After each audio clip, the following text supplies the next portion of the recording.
గజ్వేల్ అభివృద్ధి చేసుకున్నాడు తప్ప కొడంగల్ వైపు తిరిగి చూసిండా? ఆయనను ఎంపీకి గెలిపించినప్పుడు మనం ఓట్లు వేయలేదా? మన పాలమూరు ఆయనను ఆశీర్వదించి గెలిపించలేదా? పరాయోడు పరాయోడే అవుతాడని చెప్పి కేసీఆర్ నిరూపించండు కదా. ఈ పాలమూరు మీద ద్వేషంతో, సవతి తల్లి ప్రేమతోటి 10 ఏళ్ళు ముఖ్యమంత్రి ఉన్నా కల్వకుర్తి పూర్తి కాలే, నెట్టంపాడు పూర్తి కాలే, కోయిల్ సాగర్ పూర్తి కాలే, జూరాల పూర్తి కాలే, ఏ ప్రాజెక్టు పూర్తి కాలేదు, ఏ ఎకరాకు నీళ్ళు ఇవ్వలేదు. పాలమూరు రంగారెడ్డి ఎత్తిపోతలని కమిషన్లకు బలైపోయింది. ఎక్కడిదక్కడనే ఆగం. మక్తల్ నారాయణపేట కొడంగల్ను నేను జీవో తెస్తే 10 ఏళ్ళు దాన్ని దొక్కిపెట్టిండు. ఇవాళ మళ్ళీ మనం దాన్ని బయటకు తీసి ఇవాళ పన్నులు మొదలు పెట్టుకున్నాం. అందుకే ఇవాళ ఈ కొడంగల్ కార్యకర్తల సమావేశంలో నేను ఒక మాట చెప్పదలుచుకున్నా. ఈ పార్లమూరులో ఈ 5 ఏళ్ళు ఏ ఎన్నికలు వచ్చినా నాకు అండగా నిలబడండి.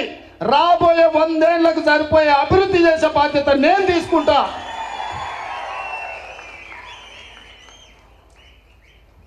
ఇవాళ సంతకం పెట్టే శక్తి మనకి ఇచ్చిండ్రు. దీన్ని సద్వినియోగం చేసుకోవాల్సిన బాధ్యత పాలమూరు బిడ్డలు ప్రతి ఒక్కరి మీద ఉంది. మీరు బీఆర్ఎస్ ఉండొచ్చు, బీజేపీ ఉండొచ్చు, సిపిఐ ఉండొచ్చు, సిపిఎం ఉండొచ్చు, కోదండరాం గారి పార్టీ ఉండొచ్చు, ఏ పార్టీ అయినా ఉండొచ్చు. పార్టీలను పక్కన పెట్టండి, జెండాలను పక్కన పడేయండి. పాలమూరు అభివృద్ధి కోసం ముందుకు రండి. ఇన్నేళ్ళు ఎంతో మందికి మద్దతు ఇచ్చారు, ఎంతో మంది కోట్లు వేసారు, ఎమ్మెల్యేలు అయినరు, ఎంపీలు అయినరు, ఎమ్మెల్సీలు అయినరు. ఏమొచ్చిందో ఒక్కసారి ఆలోచన చేయండి.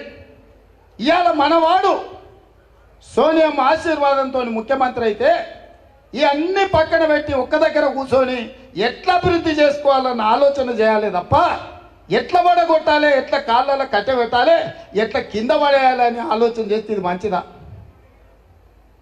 100 రోజుల్లో 6 గ్యారెంటీలలో 5 అమలు చేసినాం.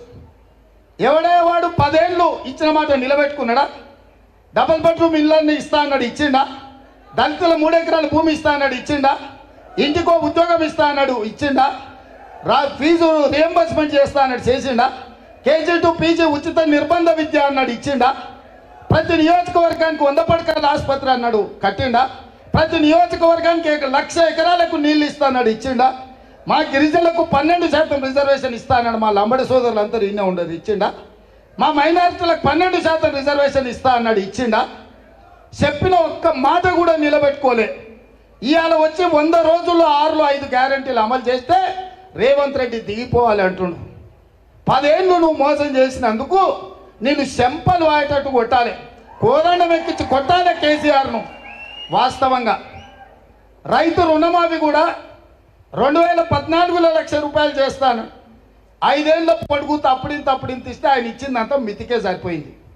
మళ్ళా 18లో మళ్ళీ 1,00,000 అన్నాడు. ఇవాళ కూడా దానికి దిక్కు లేదు, దివాణం లేదు, మితికి సరిపోలే ఆయన ఇచ్చింది. అందుకే నేను ఒక మాట చెప్పిన, నేను 2 లక్షల రుణమాఫీ చేస్తానా, ఖజానా దివాలా తీసింది, జీతాలు ఇవ్వలేని పరిస్థితి. నేను డిసెంబర్ 7 బాధ్యత తీసుకున్న రోజు 3,900 కోట్ల రూపాయల లోటు బడ్జెట్తో నేను తీసుకున్న ఒక్క రూపాయి కూడా లేదు. 3,900 కోట్ల రూపాయలు లోటుతోటి నేను ముఖ్యమంత్రిగా బాధ్యత చేపట్టిన. ఆయన నుంచి ఈ రోజు వరకు ఈ తాగుబోతు సంసారం చేసినోడు అప్పుల పాలు సంసారం చేస్తే ఆయన చేసిన అప్పుల కింద 4 నెలల 26,000 కోట్ల రూపాయలు మిత్తి కట్టిన నేను వచ్చినాక. సన్నాసోడా లెక్కలు రా, అసెంబ్లీకి నేను లెక్కలు తీసి చూపిస్తా. ప్రతి నెల 1వ తారీఖు నాడు ప్రభుత్వ ఉద్యోగులకు పెన్షన్దారులకు 4,500 కోట్ల రూపాయలు జీత భత్యాలు ప్రతి నెల 1వ తారీఖు నాడు ఇచ్చిన. నువ్వు ఉన్నప్పుడు 25వ తారీఖు వరకు కూడా ఇయ్యలే. అదే కాకుండా ప్రతి ఆడబిడ్డకు ఆర్టీసీ బస్సులో ఉచితంగా ప్రయాణం ఏర్పాటు చేస్తే ఇప్పటికి 35 కోట్ల మంది ఆడబిడ్డలు బస్సుల్లో ఉచితంగా ప్రయాణం చేసిరు. రాజీవ్ ఆరోగ్యశ్రీ పథకాన్ని మొత్తం సర్వనాశనం చేస్తే ప్రతి పేదవాడికి 10 లక్షల రూపాయలు ఉచితంగా వైద్యం అందించి దాదాపుగా 200 కోట్ల రూపాయలు ఇప్పటికి ఖర్చు పెట్టిన. ఆర్టీసీ సంస్థనే మునిగిపోతుంటే ఆడబిడ్డలకు ఉచిత ప్రయాణం ఇచ్చి ప్రభుత్వం నుంచి 1,369 కోట్ల రూపాయలు ఆర్టీసీ కట్టిన. ఇవాళ మహాలక్ష్మి పథకం కింద ఆడబిడ్డలకు 500కే సిలిండర్ ఇస్తామని ఇవాళ 40 లక్షల మంది ఆడబిడ్డలకు 500 రూపాయలకే సిలిండర్ ఇచ్చిన. 200 యూనిట్లు ప్రతి పేదవాడికి ఉచిత కరెంట్ ఇస్తామని చెప్పి దాదాపుగా 45 లక్షల ఇళ్లల్లో ఇవాళ వెలుగు నింపుతున్నాం. 0 బిల్లు ఇచ్చి ఉచితంగా కరెంట్ ఇస్తున్నాం. ఇదే కాదు, నువ్వు డబల్ బెడ్రూమ్ ఇల్లు కడతాను మోసం చేస్తే పేదోళ్ళు ఇవ్వాల పిల్లలు పెళ్ళిళ్ళై పెద్దోళ్ళైన ఇల్లు లేక వాళ్ళు ఇబ్బంది పడుతుంటే 22,500 కోట్లతో 4,50,000 ఇళ్ళు నేను రాగానే మంజూరు చేసిన. ఇవన్నీ చక్కదిద్దుకుంటూ తాగుబోతానికి పెత్తనం ఇస్తే ఉన్నదంతా ఆగమాగం చేసి ఉన్న పువ్వులు అమ్ముకొని ఊరంతా అప్పులు చేస్తే ఎట్లుంటుందో ఈ తాగుబోతు కేసీఆర్ చేతికి రాష్ట్రాన్ని ఇస్తే కూడా అప్పుల కుప్పగా చేస్తే ఒక్కొక్క సమస్యను పరిష్కరించుకుంటూ ఒక్కొక్క సమస్యను అవగాహన చేసుకుంటూ ఇవాళ ఒక మంచి పరిపాలన అందించుకుంటూ 100 రోజుల్లోనే 5 గ్యారెంటీలు అమలు చేసిన.